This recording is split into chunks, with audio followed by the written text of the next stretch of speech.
So I feel like God has been leading me to make this video to somehow encourage someone else that may be going through the same thing that I'm going through.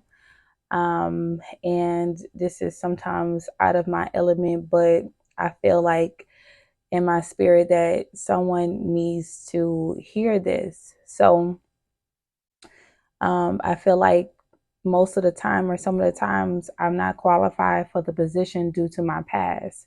And I'm sure, like other Christians and other people, can relate to exactly what am I speaking on concerning that. So a lot of times we allow the devil to torment our mind and allow us, to have that replay of our past and what we done and the gruesome things that we done. And, we feel like as if we're not worthy and we already deem ourselves as unworthy to serve God, unworthy to actually be in the forefront and to speak, to preach, to pray, to everything. There's a lot of folks that may know your past. There's a lot of people that may know what you've done, but you let that, or you allow that to dictate you not walking into your full purpose. And so I prayed yesterday, and I just keep on thinking about Paul. And Paul wasn't the best person.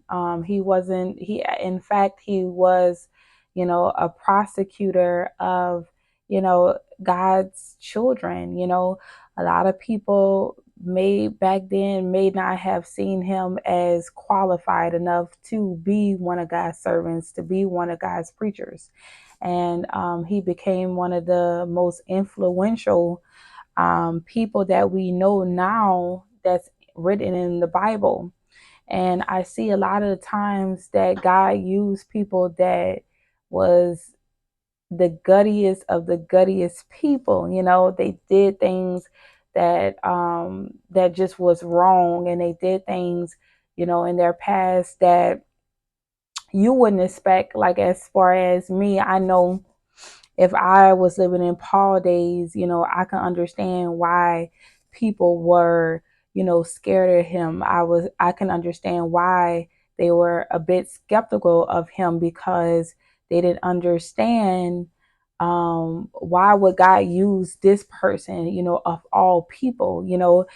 Just to think about it, it may have been to the point where, it was their mother or their father that he prosecuted, that he helped, destroy, because they believed in Christ. And so what we have to understand is that we're validated by God and we're not validated by people. And so once we get to the point where God already stamped us and known us by name and already told us what our calling is, or what is our purpose before we even was formed into the womb, we will understand that we're qualified for the position. We will understand that it does not matter in regards to what you've done, or what people know, or what people see. It matters that you're validated by God and you have a calling, you have a purpose. So the message on tonight is that you are qualified for the position. You may not think that you not qualified, and you don't, you have a list, or you can't talk well, or you this or that. You're qualified still. He wanted imperfect people. He did not want perfect people that can speak and that can talk and know how to articulate words. He wanted people that was imperfect, that was willing to be a vessel and willing to be, a test dummy. I tell God all the time that I want to be your test dummy. I want people to see that I am a living testimony, that you're able to come out, you're able to do things, you're able to, be successful in all aspects of life. So that is the subject for tonight, is to basically tell yourself, I am the one and I am the person that is qualified for the position Don't allow the devil to torment your mind. Immediately cast down those thoughts and do what God called you to do. Y'all be blessed. Have a wonderful night. Bye bye.